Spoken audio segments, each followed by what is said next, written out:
My spider fell out of my beard. You got to keep it for the show, man. They're my babies. If it falls out, we'll stop down and we'll reset because we need that. We need that in there. Got to get the photographer to take a picture of the still so we know right where so we have continuity. Right. Continuity. Of the spider, you can't not constantly. If there's a cut in the show, wrong. Everyone will know. We'll get so many comments. Hey, watch him! With Dan and Tony! Hey, watch him! With Dan and Tony! It's like watching, yeah! Okay, we're going to start the show.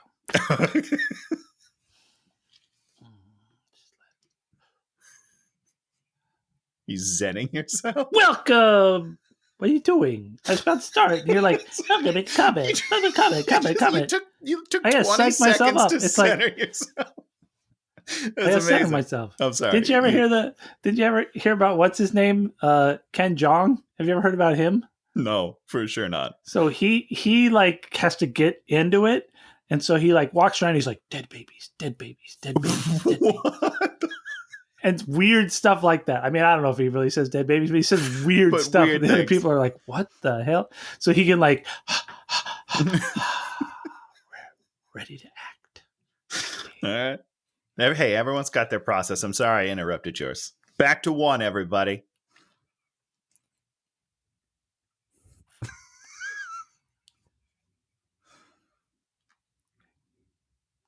Welcome to Hate Watching with Dan and Tony. I'm Dan. You're right. I should have let you psych yourself up because that was such a low-key entrance. No energy. Welcome to Hate Watching with Dan and Tony. I'm Dan. And I'm Tony. Just barely. Oh, my God. This week, we're finishing up Halloween month of October, the month of sad. Halloween. It's the best month of the year, everybody. Best Christmas is the best month of the year. It's Halloween. We watched a brand new Netflix, not special, but just a movie. It did feel kind of like a Halloween. special, though. It was a little bit like It felt a little after-school bit specially. It did feel a little like a Sunday night movie or something that they didn't spend a lot of money on. God, there was something in the middle of the movie where I was like, CGI maybe? You know, like do something that's a little, you know, you're like, make it look like something. I don't know. But we did Hubie Halloween, which is an Adam Sandler joint. Directed Madison, by some guy. Again. I like how at the beginning I used to do all this research on the movies. Now I'm like, whatever. It's not worth it. So 2020, star-studded cast, sort of. I mean, it's people you know when you see them. Yeah, and it's almost all of the regulars, the Happy Madison regulars, a good deal of them.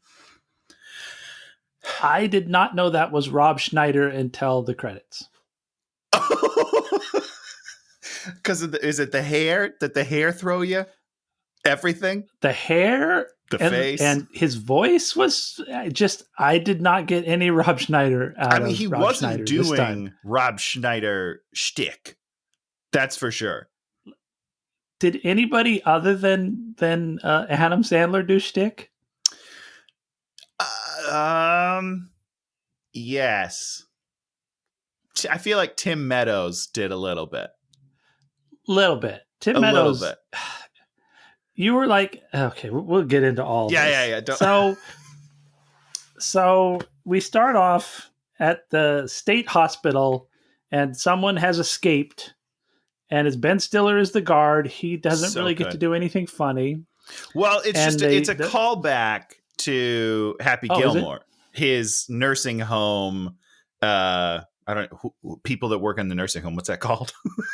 Anyhow, he works at the grandma's nursing home in Happy Gilmore, and is like that same character is really mean, and it's just kind of it's a callback to the better days, is what I would say. I mean, I was like thinking about it. I don't think I've ever seen Happy Gilmore.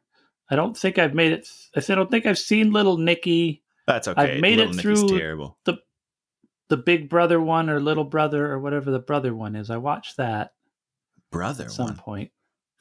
Yeah, he like adopts like a little kid or something. Oh, Big Daddy. Big Daddy. Whatever. Yeah. I've seen that one.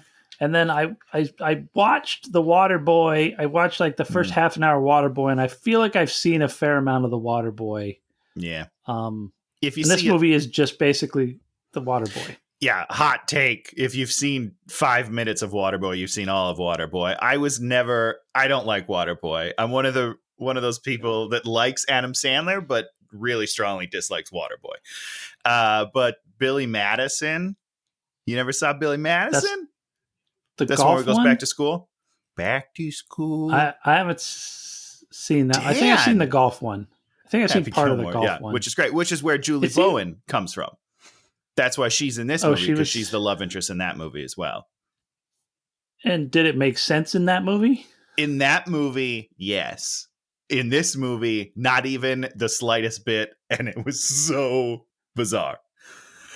It was embarrassing, right? For both of them, really. If I'm being honest, I don't know. Anyhow, she had to deliver these lines where she was acting like she was interested in. Well, okay, so we're at the state hospital. He goes in there, and the guy is broken out, and he flips open the sheet, and there's all this Jell-O and hot dogs in the form of a person. Now, I guess there was one hot dog, a giant hot dog down in his man region, which I did not notice. I didn't notice that either. Dang it. I missed a good bit.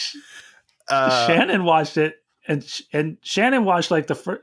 Okay, here's the whole. Let me give you the whole Shannon thing. Shannon said, "Why are you guys doing that movie? That looks like a good movie." Because she watched the trailer, and I was like, "You watched the trailer and thought this was a good movie?" So then she watched the first 20 minutes, and she's like, "I take it back." Did you rub it in her face? Like, yeah, Shannon. Every day. No way, Dan. But she, of course, noticed the hot dog, penis hot dog. I did not notice it. Tony did not notice it. I noticed the hot dog face. Yeah. Which I thought the hot dog face was very funny. I'll be honest, it was very funny. This opening scene, I was like, yes, this is going to be a classic Sandler flick, and I'm very excited. And it was all downhill, pretty much. And I mean, I thought it was a good little bit. Yeah. But she, with the penis, she was all like, and that kills it, because that's the thing with this movie is they kind of do some stuff that's kind of funny. And then they go just 7 times too far, and you're just like... Ugh. Yeah, I wrote one of my only notes. I have like 8 notes on this whole movie, but one of my only notes was I felt like there were some high highs where I was really enjoying myself, and then just the lowest of lows where I was like, this is garbage. Absolute trash. And we will say this right at the beginning. This is no Love Guru. Of course. Adam Sandler gets a thumbs down, but he doesn't get a quit comedy. Right, like just pack it up, move out of the country, start something new. So then we meet. Oh God, what's his name? Now I can't even think of his name. Dubois, Hubie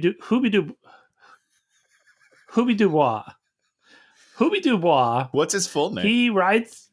Hubie Dubois. Do you remember? Dubois' his last name. It's one of my Shitbird? Bit that I don't know. Really miss is Hubert Schubert is his Hubert Schubert Dubois, his full name. They say it one time in the movie, and I was like, no, that's a funny name. Give me a couple of them at least.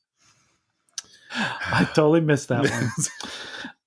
So he's playing a simpleton again. Yeah. And it just doesn't feel right nowadays. I don't know that we do that anymore, do we? Even if and maybe that's the case. Maybe that's why it felt so wrong. I don't know, because I felt the same way. But then I went back and I did watch some older clips, and I was like, it still feels fine to me. And maybe it's nostalgia. I don't know, but there was something missing from Hubert Schubert that I feel like his other characters had that allowed me to be like, oh, okay, I'm in. I'm okay with this. I don't know what it is. So with him playing a simpleton in The Waterboy, you're still kind of okay with that, but this one it felt like it wasn't okay anymore. Yeah, it's like it wasn't dedication. It's not like he didn't go for it. He definitely went for it. So I don't know. I disagree with you. Oh, I really? disagree with you. I think it ranged all over the place. If you really watch the movie and you watch he's not very consistent with it. It kind of like, maybe that is the problem. He plays it super simple, and then he sort of, because that's the other thing is they give him bigger vocabulary. Yes. And so because they have like a tiny bit at the end that they have to sort of justify that with. Yeah. And so it feels like he isn't that character. He kind of like drifts in and out of it. Maybe that was I'll be honest with you. I'm going to watch this movie again at some point just to recap what happened. Cause again, there was some fun parts that I really enjoyed, and maybe I'll try to pay more attention to that. Cause maybe that was why I didn't feel quite right. Like it never worked for me. Yeah. So he's in Salem, Massachusetts, place where the witches were. Great. He's riding his bike, and the kids are chasing him, and they start throwing eggs at him, which he dodges. Then he like catches in his thermos, and then at one point he like catches in his mouth and then barfs. Well, like why did he projectile barf? Because he caught all the eggs and then he shook them up, so it was like shells and everything and just raw eggs. And he's like, I don't remember who he said. Was it Rocky style? I don't know. But then he drinks the eggs.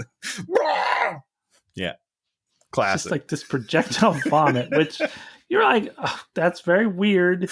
And then he sees. I'm still in at this point, by the way. Like, I'm still laughing pretty hard. I enjoyed that scene. And I think that's the last time I laughed for a while. I can't remember, but you'll tell me. And I think my favorite part of the movie is coming up in a second here. Okay. So we I knew my inner comedy writer was like, oh, they're just going to escalate this, and each time it's going to be bigger things. They kind of did. It was like a flaming spear they didn't, it wasn't like piano, like elephant. Sure. By the end, cruise liner, which, that's what it should have been, just absurd. It's, and I feel that way about a lot. I think all of their running gags in the movie.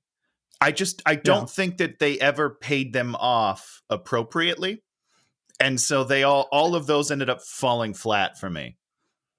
It's okay. I'm going to bring something up when we get to it. And so he sees Julie Bowen, who he's in love with and been in love with since school. And then she married Kevin James in a giant beard. Yeah. Which seems crazy to take Kevin James and put him in a giant beard. So like he cannot be comedic. Yeah. And then not give him really a comedic role. It's like, I'm not a big Kevin James guy, but he's funny. And he has a number of skills. They took all those skills off the table. That is correct. And the beard looked terrible. And the beard looked so fake. And so he kind of makes eyes at her and then crashes his bike.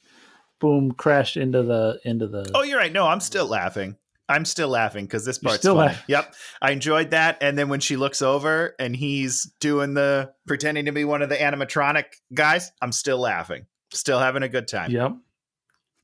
So now we see where he works. He works as a butcher with another kid who's like an Indian kid. Now we have this whole sort of thing in here where people are freshmen. Yes. Like Julie Bowen's main son is a freshman. Yeah. Does that mean he's in college, or does that mean he's a freshman in high school? High school. They're all high school for sure. They're all high school. Yeah. And so somehow this kid who's in high school, I don't know if he's also a freshman, but he's not, because he makes a comment later about dating underclassmen. So he's definitely either a junior or a senior. He's older. But these kids don't really feel like they're in high school. Nope, not because at all. They feel like they have full-time jobs. They certainly do. Like 100%. They have like real jobs.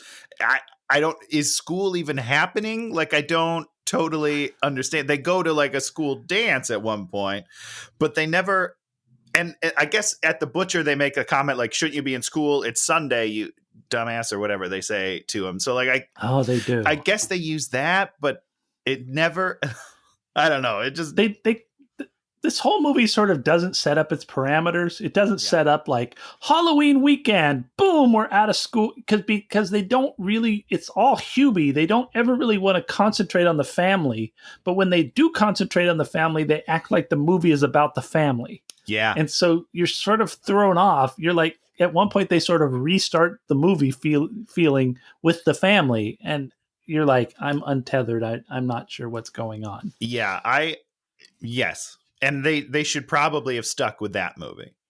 In my the family movie. Yes. I think so. I think it should have been about him and his relationship with her kids. Because that's the best like part. The thing. Like that like 10-minute part where he's out looking for the kids and he like everything with those kids is the best part of that movie for me. The cornfield thing happens. I'm sure we'll get there, but real quickly. At 47 minutes into the movie. Oh, I'm not recording. God damn it. Oh, you keep tricking me, Tony. I'm sorry. I don't know how I'm tricking you. But welcome to Hate Watching with Dan and Tony. If you missed the first 20 minutes, that's because I forgot to record it. We're fine. So the cornfield happens at 47 minutes into the movie. And to me, that's where the movie starts. Like the movie starts at 47 minutes. I have the first 5 minutes, I'm on board. And then there's 40 minutes of this movie that I think could just be lifted right out of the film. And I would be totally fine. Okay, so he's a butcher. We meet Ray Liotta, who calls him Puby, which that got a laugh out of me. Yeah, great nickname. Great job, guys. So this is where we get your "It's Sunday, dumbass" line. There are the kids that were harassing him, and this is my favorite part of the whole movie. Oh. The kids are rolling out with a shopping cart, and it is just stacked with eggs and toilet paper. And I think this is the movie this movie needed to be, where you like immediately in your brain, you go, how is that kid going to pay for all those eggs and all that toilet paper? And then I shouldn't care. That's right. Because things are going to be so absurd like that, where it's just going to be, but they try to also play a grounded game. And the dichotomy between those two is so like, there's like a whole valley in between that they don't deal with. And that's like, if they were able to meld it, great, but they're not. They just kind of flip back and forth and expect you to kind of just go with them. And I was like, it just doesn't feel like a cohesive movie. It feels like two different movies that you're doing right now. And well, I think back on like Better Off Dead. Have you seen Better Off Dead? Yes. And Better Off Dead, like his brother gets hookers and builds a spaceship, and there's like a crab that lives in the stew, and the little $2 kid. There's just all these absurd things, but then it also goes back to a very grounded, very emotional story. I guess maybe because the emotional story never felt like an actual emotional story. Yes. And the ungrounded part didn't really go to any higher levels. It just sort of walked around. Yeah. Yeah. So the kid that works with him scares him with a lamb's head in the case. How did he get in there, Dan? I know that angered my mom too. I mean, not my mom, my Shannon.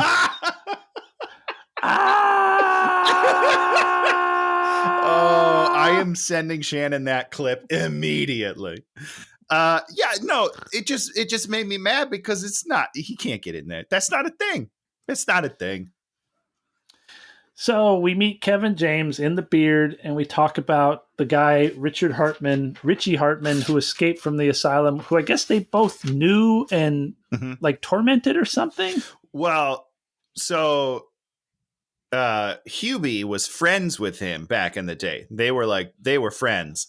And then Kevin James was kind of a bully, is kind of the way I looked at it. Okay. So really this guy would have no reason to be going after Hubie at all. But they're not going after Hubie. Yeah, we'll find that out. Okay.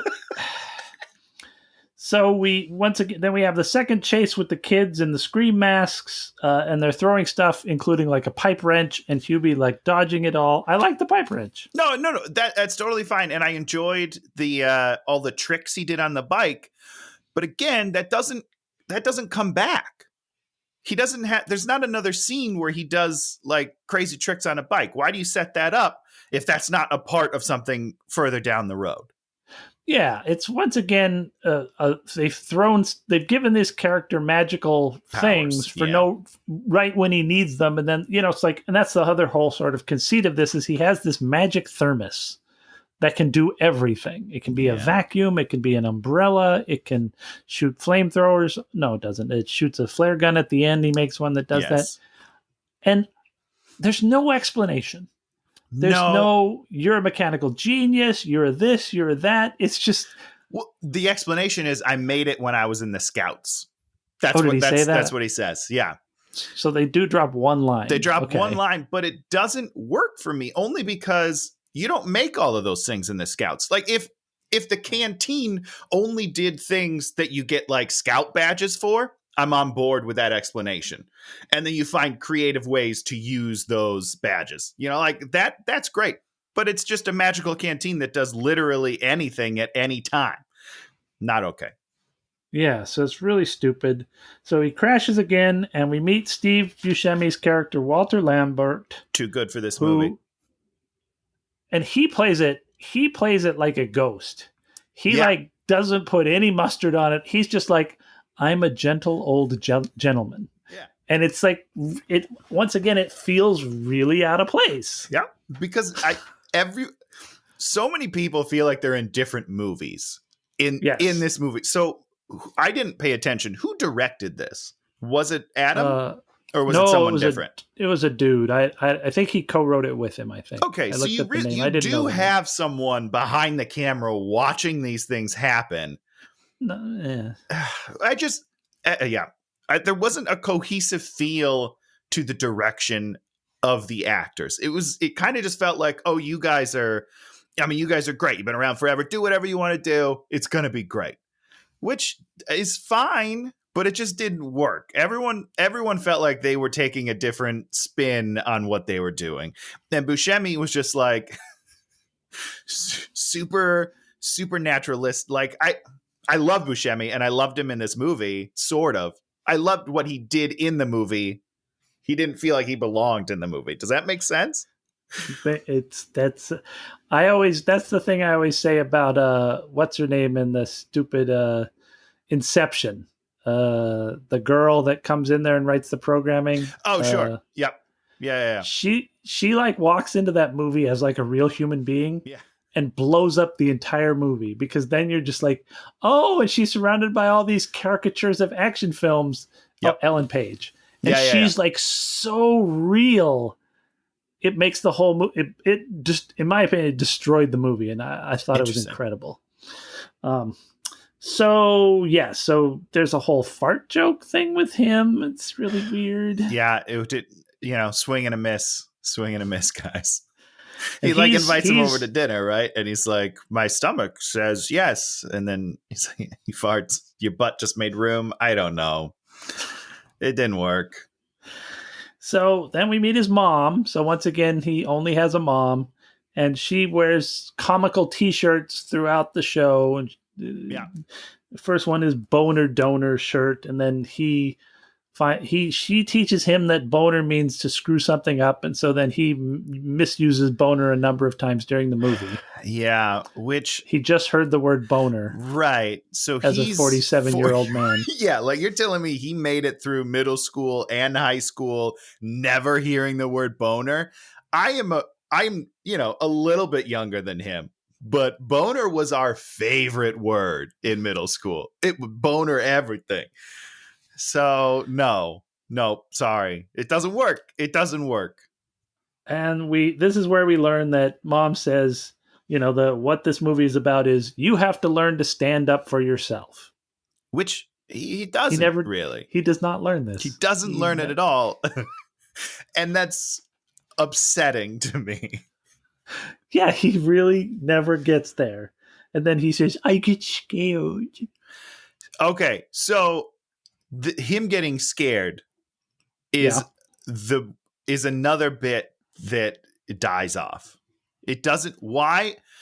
It's my favorite running gag that they do, only because the moment when he walks in the house and the whatever the animatronic thing like makes a noise and he knocks the frickin' head off.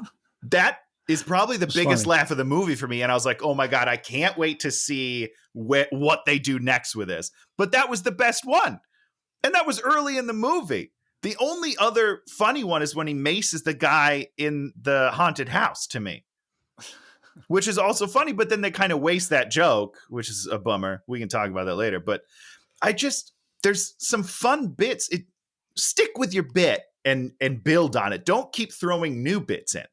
You know, like if you find something that's going to work, really exploit that for me. That's what Adam Sandler used to do, in my opinion, is they would just hit it and hit it and hit it. And they don't do that. They don't do that in this. Yeah. So now he's going through a yearbook and he sees Violet Valentine, who's Julie Bowen's character, and he's all in love with her. And which is it's a weird scene because he's like talking to himself while staring at it was very sad and very weird. And I'm never really on board with Hubie. I'm not like, oh yeah, you should get the girl. Because I don't think he should. I was never sympathetic. Yeah. When bad things happened to him, I was like, he's kind of, right? I mean, and I'm not that person, I'm the Hubie character. Tony's not. Tony's the bully, and I'm the Hubie character. Yeah. And it's like, if you can't make that character feel sympathetic to me, you have failed, because everybody sort of feels, you feel that they're sort of justified in their way that they torment him. And that's so. I think I feel like in the movie they feel the same way that we do. Like the people that made it were like, why isn't he sympathetic? You know what we should do? Just make everyone twice as mean to him for no reason. So instead of making him a more sympathetic character, they try to make his circumstances more sympathetic. And it just doesn't work, because the whole time I'm like, yeah, I'd be really mean to this guy. Like this guy is a total loser. I would be so mean to him. And I think he deserves it. That's the long and short of it. Tony. No, I don't know. It's just, they just don't make him the hero of the story, which is weird because it's a 2-hour movie about him being the hero of the story. And the bad guys don't even feel like they're that bad. Nope. You're not like, it's just everybody's sort of casually bad to him and mean to him. And so, in a sense, there's not the good people and the bad people. There's just everybody's sort of bad at a general level. Yeah. Yep. So then we see the guy that escaped from the thing peeing in the street looking at Hubie's house. It's just really strange.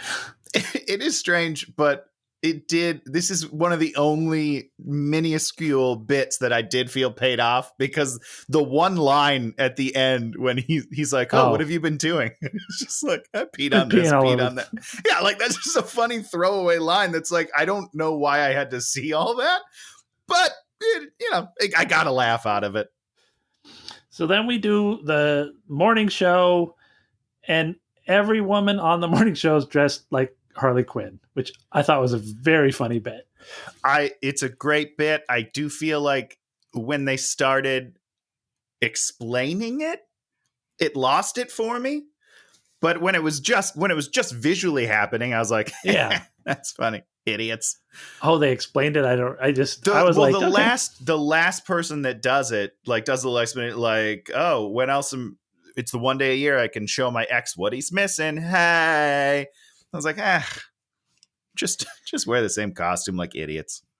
So now we have and so we sort of see that there's going to be this big parade and a big party, and once again, it doesn't set up that there's going to be this one situation where something's going to happen. It's just really, no place where it's we're going to put the bomb right there. And so we know that that's coming. No, it's all super vague. It's just Halloween, and he's going to protect people on Halloween. Yeah.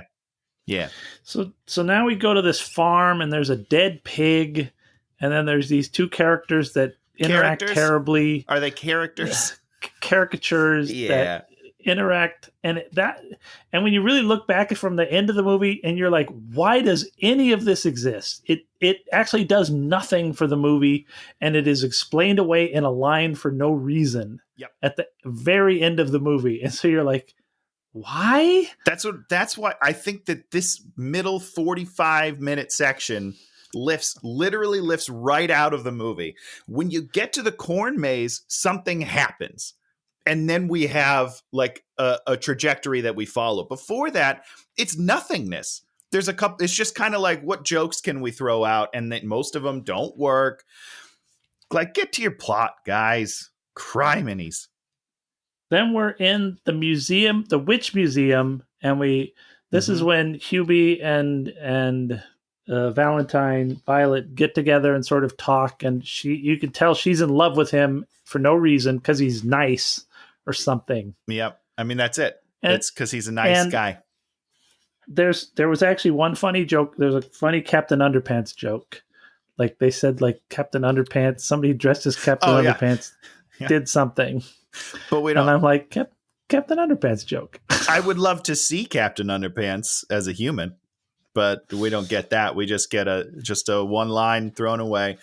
And my whole thing about this Julie Bowen arc is that I'm not a huge fan. I'll just say that. So maybe this is tainting that a little bit, but it feels so forced, not just in the writing, but like her acting. She's like pushing it so hard. And I'm like, what is happening? I don't believe that you are interested. Like, I don't believe anything that's happening. And you're just pushing so hard. It's weird. She's like, I really like you. You're so nice. You're so nice. It's, all right. Pump the brakes. Did you see the Shazam movie? Of course. Of course. I really liked it. Yeah, it's great. I'm trying to think and in that movie, there's two foster parents who have all these foster kids. Mm-hmm. And, the dad's kind of a big guy. I don't remember who the wife was, but they just felt like real normal people that would have foster kids. And if she was like a real normal person that would have foster kids, you would buy into this relationship way more. But I don't think Adam Sandler can have someone that's like less than incredibly. Yes, Shannon? Mom? I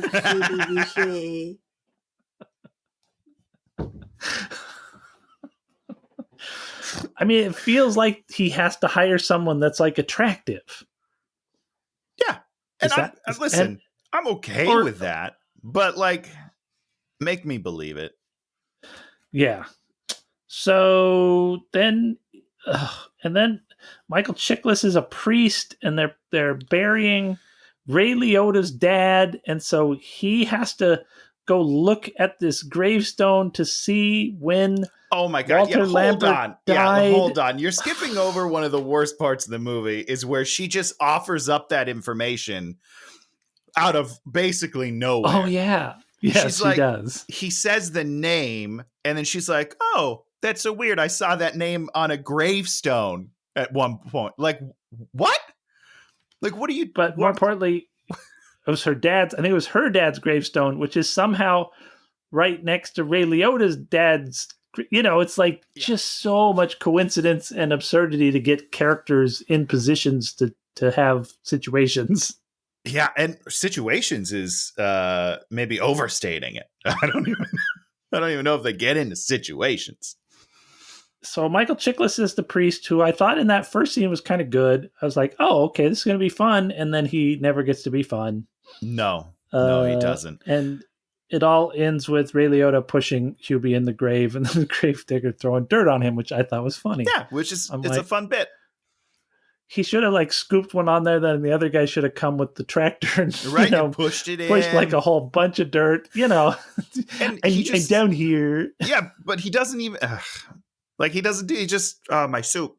That's like as good as we get from that scene. I just do something more. Do something. Then we do the throwing stuff gag again, where it's somewhat escalated. I think they did a watermelon at this point, which I thought was funny. Then we go back to Steve Buscemi. He is boarding up his house. Yeah. And you're like, oh, okay. And he also had told him earlier that there's going to be weird noises coming from the house. Right. So you're like, oh, okay, this guy's a werewolf. Which is great. I love werewolves. Again, doesn't really go anywhere. So now he's at the kids' school and he's going to give a talk about Halloween, which of course doesn't make any sense that they keep bringing him back since they know the kids aren't going to like him. Yeah. And the kids boo him, and then he pulls out a sign that says ghost, and then he does a whole give away your candy thing, and you think he's going to go GHOST, and he only does G. Yeah. Yeah. Which we're kind of actually happy about him. And then all the kids, Cookie, the littlest girl, who I thought was very cute and I thought was really good. Yep, absolutely. I thought underused and wasted. For sure. I mean, that's a lot of characters in this movie. Like a lot of the good people don't get a lot of screen time, and then a lot of people that are like, why are you in this movie doing what you're doing, get tons of screen time. It's strange. So the kids all throw the food, and the thermos turns into an umbrella, which protects him. Yeah. And he catches a sandwich, and then he's eating the sandwich. Yeah. Yeah. Again, lift it right out of the movie. No reason for this to be there. What if the kids threw an amount of food that is unimaginable? Where it's just like it is buffeting him back and out the door. I'm on board. But this isn't a real bit. This is just like, I think the bit is the thermos. I think that's the joke somehow. And that's not a joke. It's a stupid thing. Don't use the thermos. I wish the thermos wasn't in the movie, other than when it's on the string. That's the only thing I think it should do. When was it on the string? When they're in the movie theater and she's like, don't lose your thermos. He's like, oh, that'll never happen. And then he throws it and it comes right back to his hand. That's the only time that I was like, oh, that's an all right gag with the thermos. Because it wasn't motivated by it solving a problem for no reason. Correct. It was just something that like this guy would probably have because it's his thermos. You know, you can't lose your thermos. So I wrote kid plot line. That might have been when the kids go... saves a cat. Maybe that was the point at which... Let me see. That might have been the point at which the kids meet the girl. The boy meets another girl at the coffee place. Yep. And so that's... Which I like the stuff with the kids. Like I enjoy all the scenes. I think they do a good job. I love, Will's great from Stranger Things. I don't know the girl. That was Will from Stranger Things, the boy? Yeah, weird, right? Oh, wow. Yeah, they grow up so fast, Dan. Wow. So fast. But I wish that the story was just about them getting in trouble, Hubie saving them, and then like winning over the mother because he's so good with the kids. I would buy that. I'd be okay with that. So I think now we've hit Halloween, right? Yeah, so we're doing Halloween night. Finally. Jesus. We're getting in there. We'll maybe get to that at some point. We're going to get to the corn maze in another when the page. Movie begins. Another page. Jesus Christ. The page that we get to the corn maze. Oh my God. So Hubie's out there. He's wearing his patrol sash. He saves a cat who turns into it's Melissa Villaseñor's cat. Oh, I knew I recognized her, but I couldn't place her. Yes. So he saves the cat, and then he takes the cat and he throws it at her. Yep. Tony, should you throw a cat at someone? You should never throw a cat for more than one reason. One, because I'm sure it's dangerous for the cat. But more importantly, that cat is going to claw when it's like get close to something. Like it's going to dig into her face and tear it off, which would have been a fun bit. Yes. And so she like yells some stuff and then runs in the house. And she's like this weird character that we don't understand. That I thought was going to maybe be a villain, but she isn't. She's just obnoxious, and she appears one more time in a window and yells at him. And there's some sort of implication of some sort of shared past that we never get into, and we have no idea. And what's her name is there? Violet's there, and she's like, "You're so strong," and now is in love with him some more. What I was a little confused, was Violet the one that almost ran over the cat? I don't know. Because, like, in my head, and this might be totally wrong, I thought that Violet was the one that came for the cat, and then he saved the cat, threw it away, and then she, like, turned around to be like, he saved your cat. He's a hero. Like, I thought she was trying to build him up, but I could just be reading too much into it. It was confusing and vague. I also was confused if it was her or not. And then we meet Mr. Hennessy, played by Tim Meadows. And he is just on the cusp of doing some really good work. Just almost. And it's not his fault. No. But you're like, Tim's almost there. And then they do a strange noises bit. What was the strange noises bit? Well, what was that about? It was one of the only other notes that I wrote down is that they missed a gag. Like, they tried to do the gag, but they didn't do it. The stranger, he was like, oh, I just heard a noise. And Hubie's like, what did it sound like? Did it sound like this? And then he would do a noise. But he did the same noise 2 of the 3 times. He did one noise, changed it up a little bit, and then went back to the first noise. And I was like, what are you doing? Make the noises super weird. Like, go bananas. Start with like a, was it like that? And then go crazy. Like, make weird sounds, because Tim Meadows' response is to be like, what? No, stop it. Like, he's supposed to be stupid. And I don't know. It's just nothing. They just don't go for it, Dan. They never went for it. They never go for anything. Very disappointed in this movie. So now he gets back home, and there's noises coming from the neighbor's house. So he breaks into the neighbor's house and goes downstairs, and there's poop on the floor, which was really disgusting. Yeah. And there's dog food cans, and then he's a werewolf. Sort of. Ish. Yeah, ish. He's just. I guess that was the point, is he never was a werewolf. He only ever had some hair on his arms. Which is apparently glued on, which they say later. I don't know if that was real or they just. I don't know. Yeah, Keenan's character says that was glued on. So we're never even really sure if he was a werewolf or not. Which is so frustrating to me. Like, just make him be a werewolf. You're doing a Halloween movie. Just make him be a werewolf. Like, I need to know that he's a werewolf, because otherwise the whole thing is not funny to me.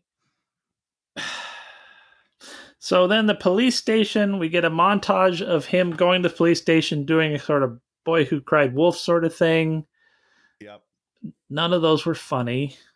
None of those were funny at all. Like why aren't there any jokes in there, Dan? Literally the easiest bits to write ever. That's what I'm saying. Like, it's so weird. With the weird noises, they don't do any jokes. And then they don't do any jokes in this scene where it's literally fast cuts of him theoretically doing bits. Like, that's all it should be, is just bit. He should run in there with like a fish on his arm. Like just anything visually arresting. And I couldn't even tell you, I didn't even write down what any of them were, because none of them meant anything. Yeah, the only joke we get in that scene is when Keenan follows him in on the last one. It's like, I'm sorry, I didn't recognize him, which is hardly even a joke, but like, I guess. Oh, and this is when my wife had to turn it off. He has asthma. A couple people have asthma in this movie, Dan. 2 people had asthma in this movie for no reason. Why? Why is that a thing? Do you know why people have asthma? In real life? No, in movies. No. What it is, it's a fake weakness. So the idea is you give them asthma so that they have a weakness, but it's not it's a weakness that can be overcome with just the most simple of, problem solved. And so you're trying to build character in there by giving them a weakness and ailment. It never is. And so people that have asthma, my wife, who has struggled with it her entire life, it has killed her once. So wait, how long was she dead? A couple minutes. She's been dead. Good God, damn. Yeah, man, I live with a dead person, the undead. I live with the undead. So it offends her, and it offends me too, living with someone with asthma, where it's a very serious thing, and they use it as a prop. It is. It's just a device that it never works. Like, it literally never works. I don't know why it keeps happening. But my biggest problem is when Tim Meadows then has it.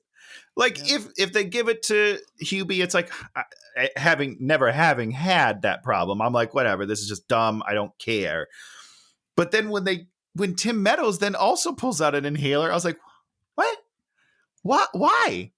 What is the point of that? It's not a funny bit. Do they think that's funny? Nope. Because maybe they do. Maybe they think it's funny. I have no idea. I don't know. I'm going to ask. So then we have Tommy goes to the party. Hot coffee girl is there. And then Hubie shows up and is taking drinks away from people. And just like... Well, yeah, just being an adult. Being an ass. Yep. And then he does a whole boners thing. And then we get to the corn maze. Okay. So the Indian kid has lured Hubie into the corn maze to fool him, or what is he just going to make fun of him, or he's going to scare him? Yeah, because they know that he's a scaredy cat because he works for him and scares him all the time. So this is like the ultimate scare. Tell him there's a kid lost in the corn maze.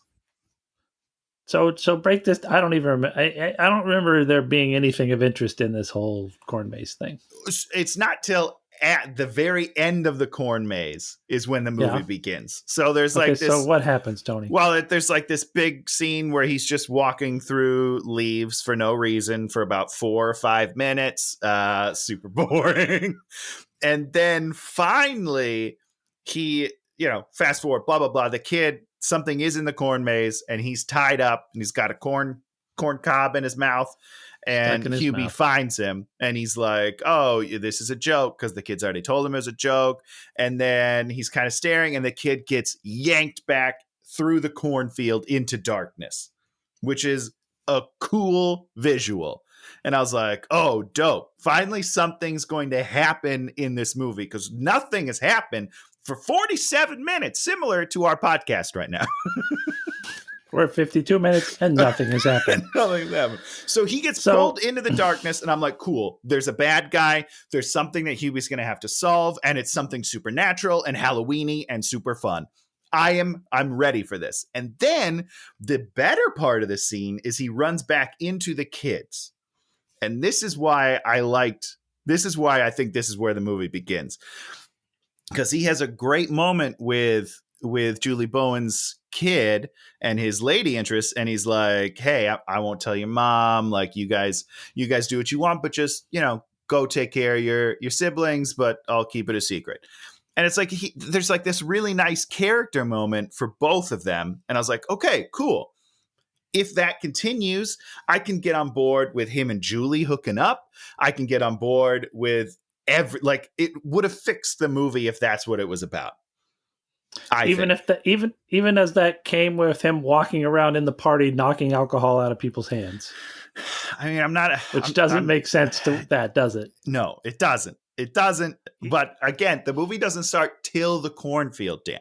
Okay. He really should be walking around in that party like saying, be careful how much candy you eat. You don't want to get the tummy ache. Correct. He should be like, he is a simpleton. He doesn't know the word boner. So I don't know. Then we have nobody knows the whole drive-in scene, and Tim and Maya have a whole scene in the drive-in, which I thought was pretty funny. Tim Meadows' character has these rubber hands. And he starts sucking on the fingers. That one they could have gone way further on. That's what I'm saying. It's not just that one, Dan. All of the good bits are stopped early. You know why that bit doesn't work? No. Because they make her uninterested in him. Oh, for sure. Because she has to be sexually interested in Hubie for some reason, so she can't be sexually interested in him, as opposed to that being this really weird scene where he's sucking on it and she's enjoying it. She has to be into it. You have to. But she's not. No, I know. You have to yes and the joke.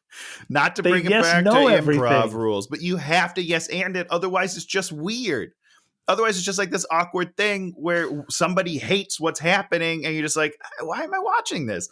But if they're both into this weird rubber sucking, like it could have been so good because that costume, first of all, is amazing. It's unbelievable. And then even at the end when he's laughing and the hands are like bouncing, this scene should be so funny. And it's just kind of funny.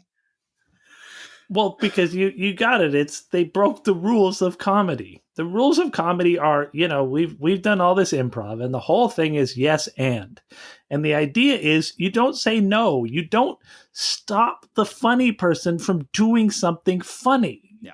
Because then nothing funny is happening and we hate both of you because you don't think what they're doing is funny and we just thought it was funny and we're confused as to why you don't think it's funny and you're stopping it from being funny and then you had better be incredibly funny right after that or you've lost us.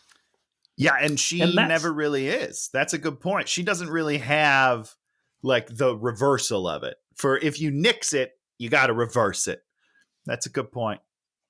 Nix it and reverse it. And I think this is probably the whole thing with the nix it and reverse it. The whole thing with this movie is they don't ever build anything really. No.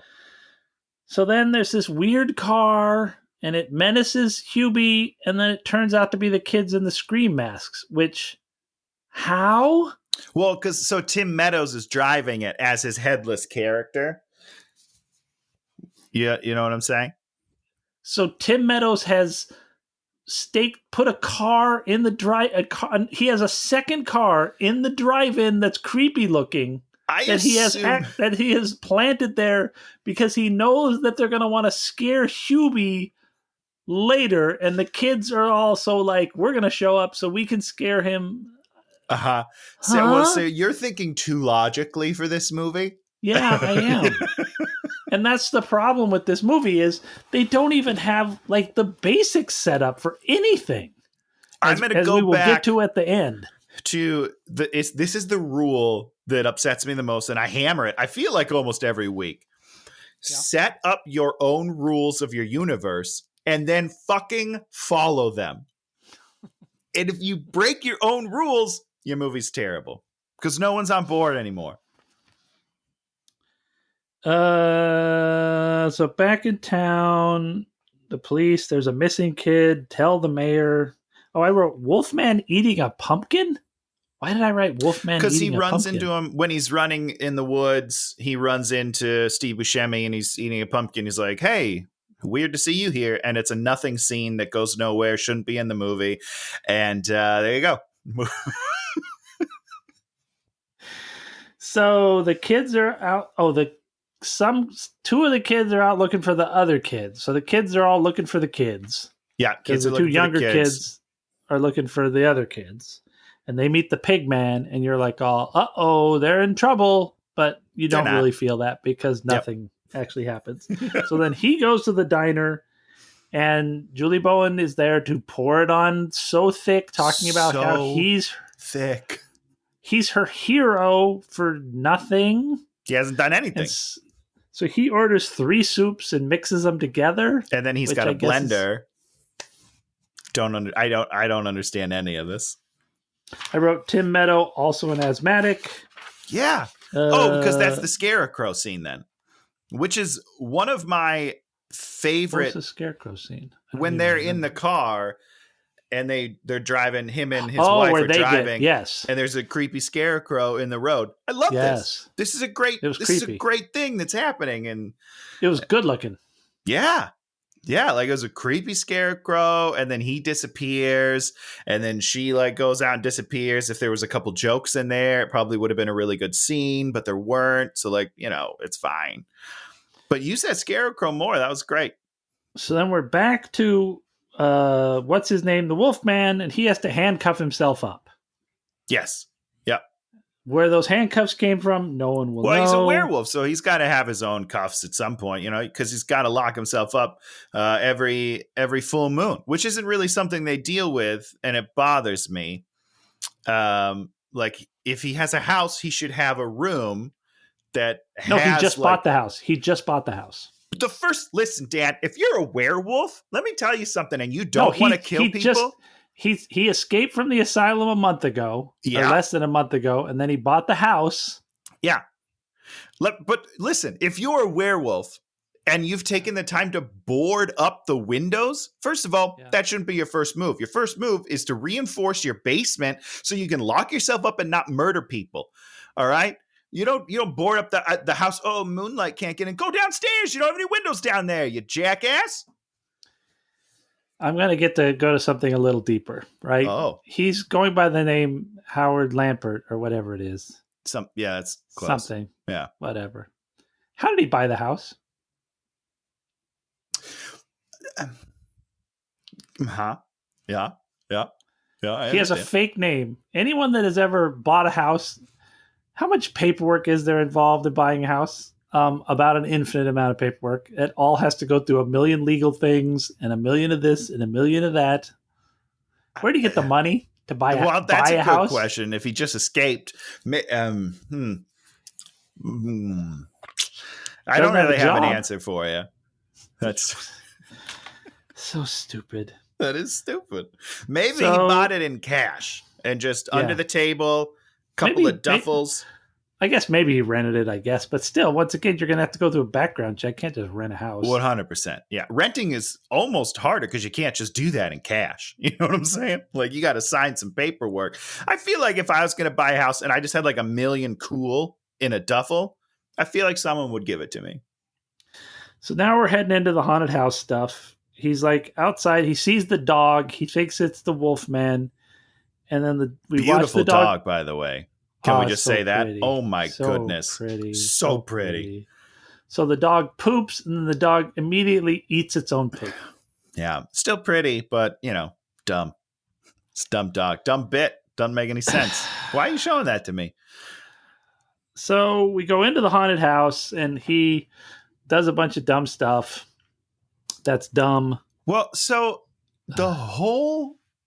One of the running gags is him being scared of everything. Now, this should be the culmination of that. Yes, and they should go after thing after thing after thing, and they escalating. Just don't go for it. Like it just is so flat. And again, the only part that made me laugh was when he maces this dude in a haunted house, and he's like, "Why would you mace me?" Like that's funny. I need more of that. I need more of inappropriate behavior inside this, these kids' haunted house raising money for their school. Like cost $2 to get in that haunted house. Those were the days, huh? I mean, but apparently today, I don't understand. I haven't been to a haunted house that cost $2 in 20 years. No one has. So then everybody's in the house and they're having a meeting and the mayor is there and they're all trying to put everything together. And then Ray Liotta gets stolen, I think, later. Oh, Jesus. Well, this is where Hubie is like, it's the werewolf guy. I've got your perp. And then it's just resolved. There's a girl and she's like, that's my dog. And he's like, you need a silver bullet. Yeah. Check his poop later. And then Kevin James calls Keenan and is like, hey, we're looking for this guy. He's like, well, no, I got him right here. They've been here for like 45 minutes, which is funny, but it's just like, hey, what's happening right now? So you're sitting there and everything has been resolved. Yeah. And you're like, great. Everything is resolved. Why am I watching this? So then we go on another wild goose. He escapes by doing the Frankenstein joke, which I thought was very funny because he yells Frankenstein and then everyone looks to see where Frankenstein is, even the dog, which I thought the dog I thought that was very funny. Yeah. It's a good little bit. So then he goes to the radio station. I don't even know why he went to the radio station, because he was on the run or something. He must have, I don't remember either, but he must have heard the host say something that was like, oh, I need to get there. They'll know the answer or something. He goes there, and we're going to do the big spoiler. The female disc jockey is actually Shaq. It's his radio voice. I loved that. Yeah, no, it's a good bit. And if they'd done it right, where the only time he talks in that voice is on the radio, but they sort of go back and forth and left and right. And then they have his wife come out, and she has a man's voice and kind of looks like Jack Black. And then they eat food, and it's just like, it's just weird. Yeah. Yeah. Although I did laugh when they Lady and the Tramp the sandwich. Like, that's funny. That's a funny bit.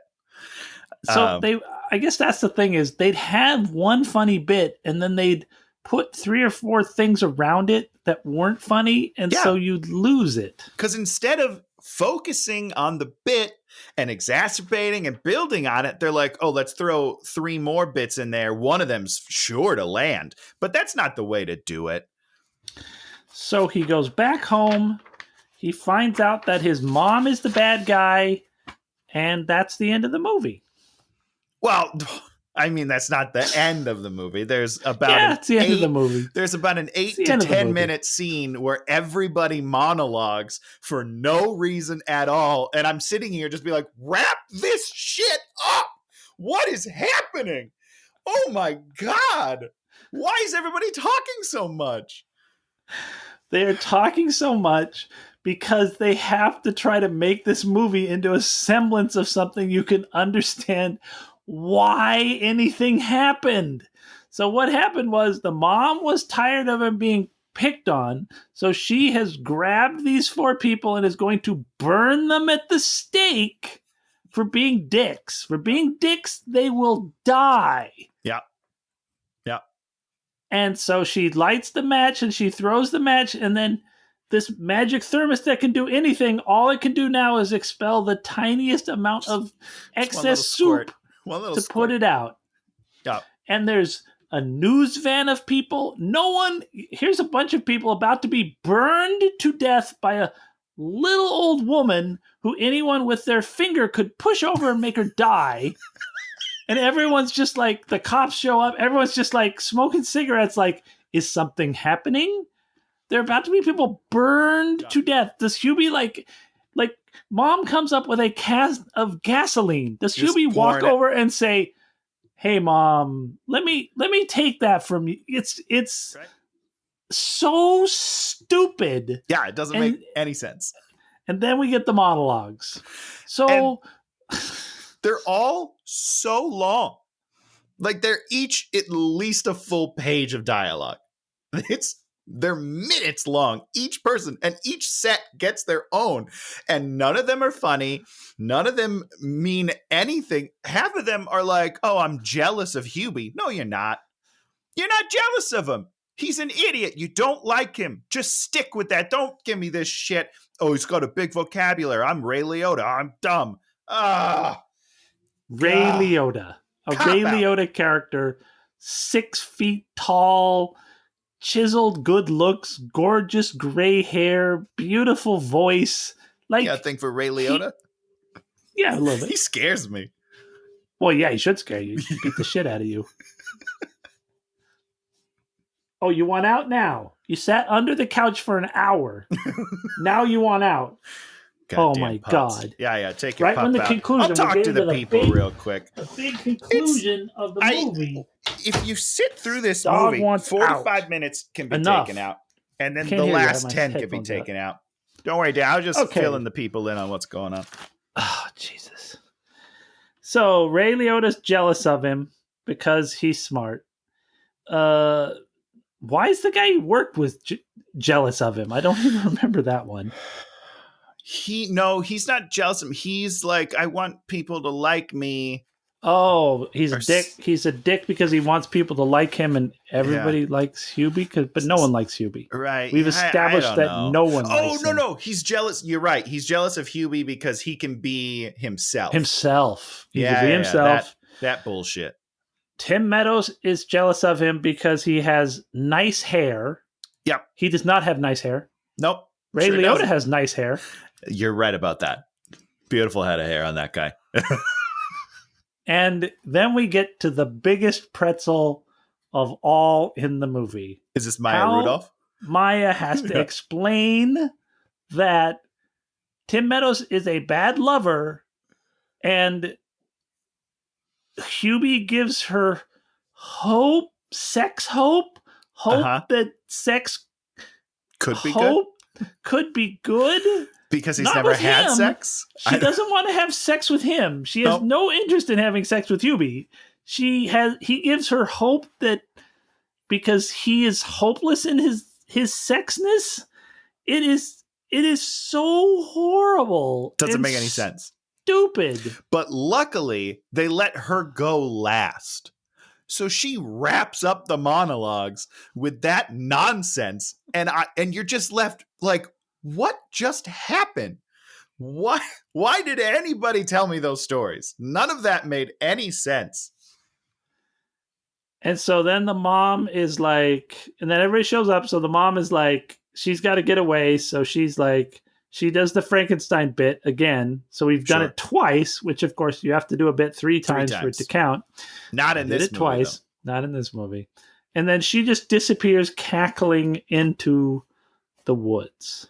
So she's a witch, right? She's a Salem witch. My wife, my mom, my wife. She brings up the very interesting thing is we established that they're Jewish. Oh, okay. Now, the witches were all Puritans. Yeah, no, you're right about that. But she has to be a witch. So she has to be a witch because only through some intense magical powers has she done all these kidnappings. Correct, because she sucks these people into darkness. That can't be done by a human. I'm sorry. Can't be done. No. But if you're going to make her a witch, do something witchy at the end. I get like this disappearing and then cackling. Nope, not doing it for me. Let her do some witch stuff. Like all of a sudden she's like a witch, or just make her disappear. The hat appears on her head. She grabs a broom. She flies off into the night. They half-ass everything like that. Like the werewolf, like you said, is Keenan's like, yeah, some guy came in here and he's got glued on hair on his arms. And you're like, I don't know. We don't know. And we don't know. We don't, because they don't go for anything. Then we have the future, and the two of them are now married. Hubie is now the mayor. That's a very fast election. So wait, because election mayors probably would be in November, right? I would think. I don't know when mayoral elections occur. Whatever. I don't know. So within a year, he's married. He's the mayor. The kids are all calling him Dad. Yeah. That was weird. That was uncomfortable calling him Dad. Yeah.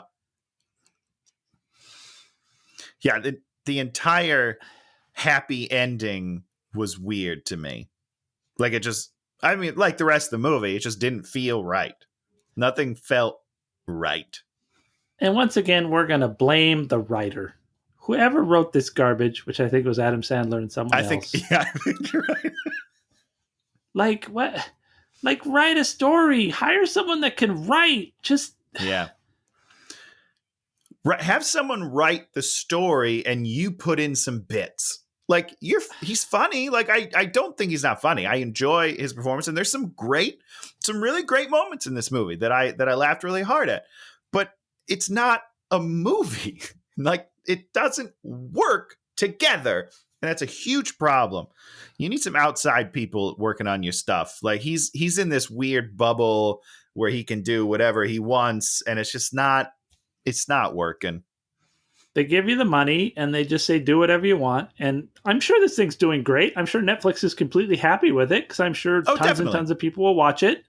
And it's fine. And it's not, it's not garbage. It's just, correct. It's just not, it's 10% of a movie. You're like, can we get it up to 50% of a movie? Is there any reason not to? Yeah. And this is my kind of movie. Like a dumb, cute, Halloween-themed movie should be my number one. That's all of my interests in one. Cuteness, silliness, and Halloween. That's my trifecta. And this missed it. What movie would this be comparable to? What's a good movie that's comparable to something like this? Comparable to this? I honestly don't know. But if you want like a fun... Are you a Hocus Pocus person? Yeah, I like Hocus Pocus. Yeah, super fun. And that's a lot more fun than this, right? Yes, 100%. Yeah. So I guess, that's a good one. I don't know. And I mean, Hocus... The question, I guess, is, will there be people that like watch this as kids and then come back to this and are just like, this is my, you always wonder, the 80s turned out Goonies and all those kind of movies. Did you mean to say Monster Squad there? No, I said Goonies. But the Monster Squad, which is the better of the two. Yeah. I've never seen that. I watched the beginning of Monster Squad and it was pretty low rent. Dan, wrong. We're gonna do Monster Squad on here one of these days. I'm gonna destroy you on that episode.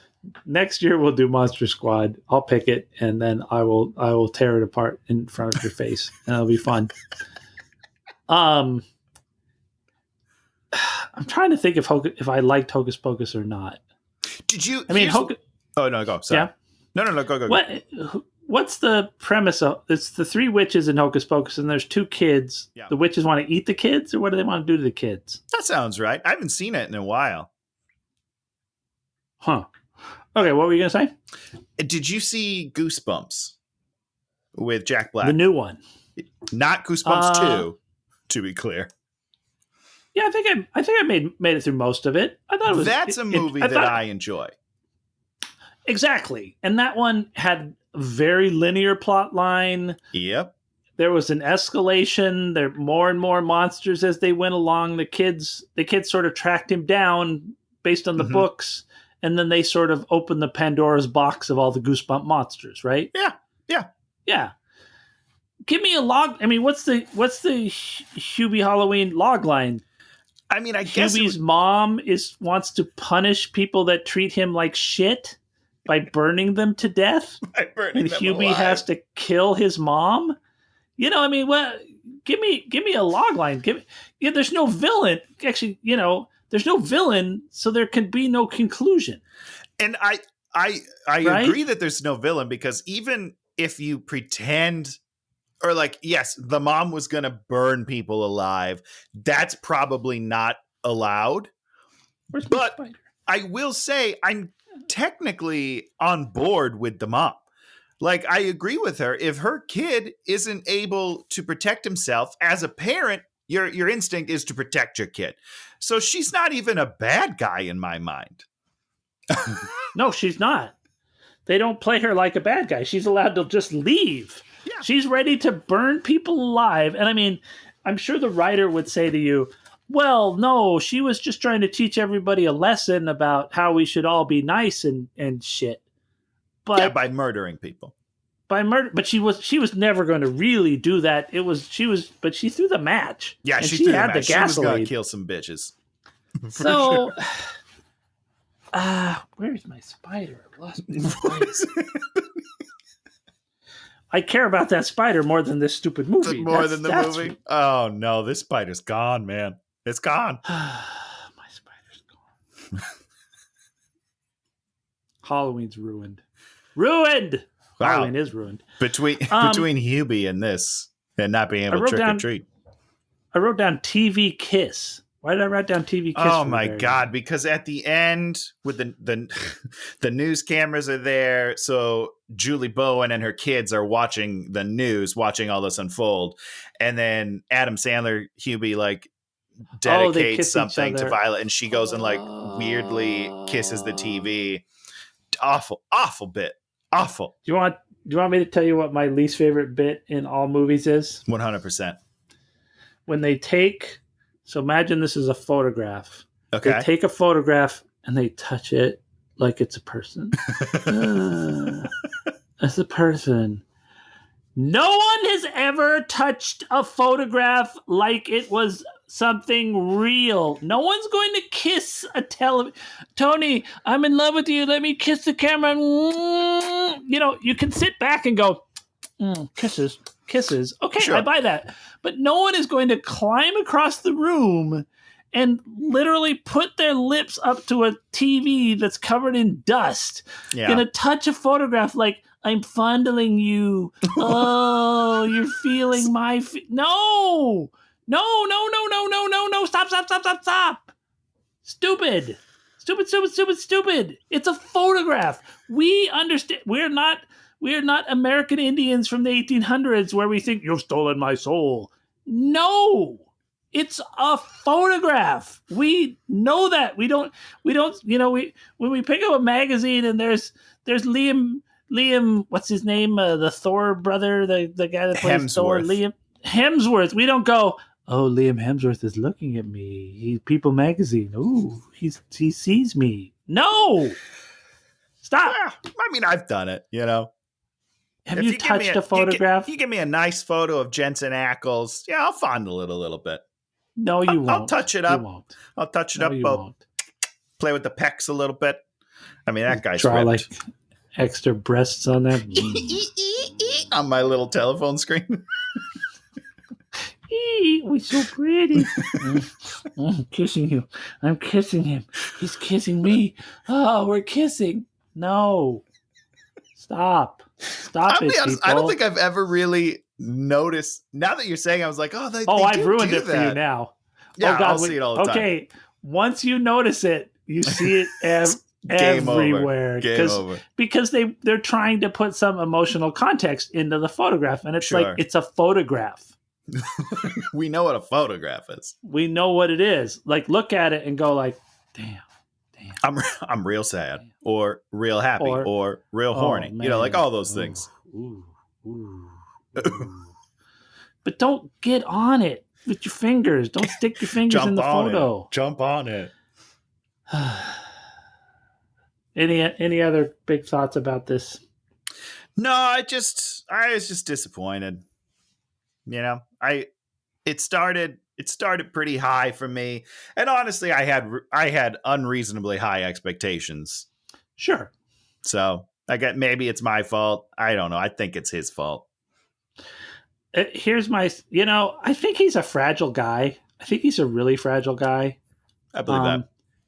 And I have the feeling, movies are sort of wish fulfillment to him. Like there are many, many, many people. And when you get to be it's like, they're not going to try to take risks with it. When he's in other people's films, he'll take risks. But when he's doing his films, it seems very controlled and kind of like, I need it to be in this very safe zone, as opposed to like, hire a real director, hire a real writer, and have them write you a movie that is for the ages.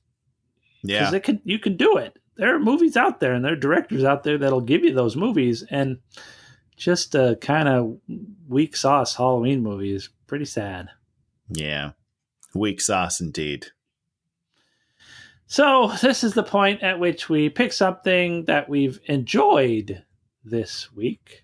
And I get to go first because I'm cool. I'm picking The Gentleman, 2019 Guy Ritchie. Oh, do you know who Guy Ritchie is? I know who Guy Ritchie is. He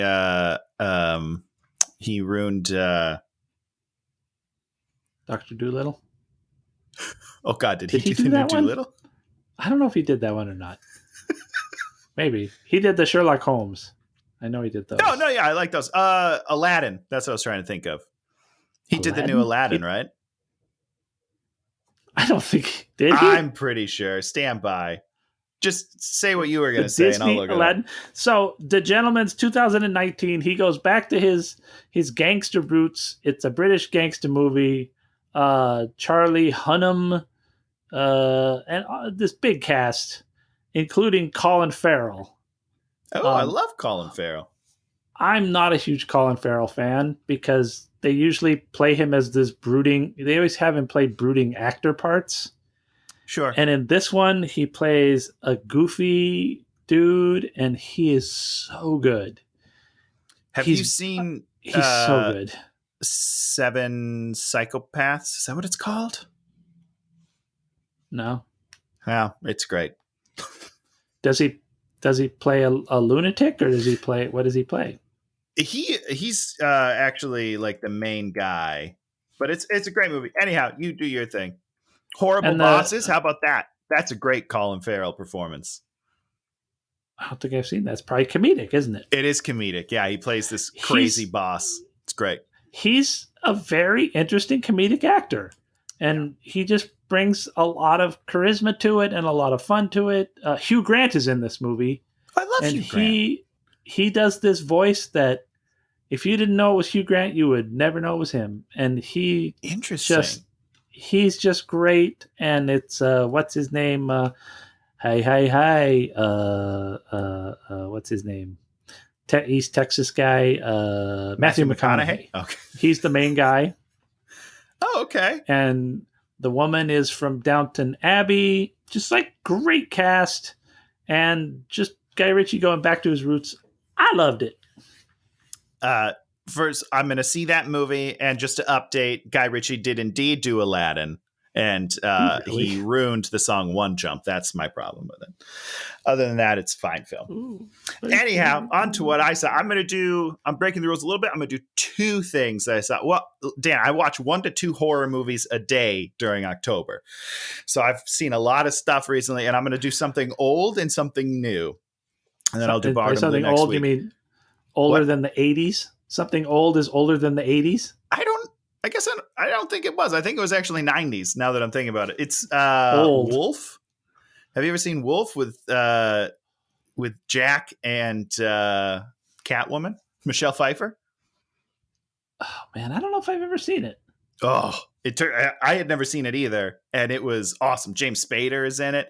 Great. It's great look as great little werewolf movie. I enjoyed it. It's like a real movie that just happens to also be a werewolf movie, which is very interesting.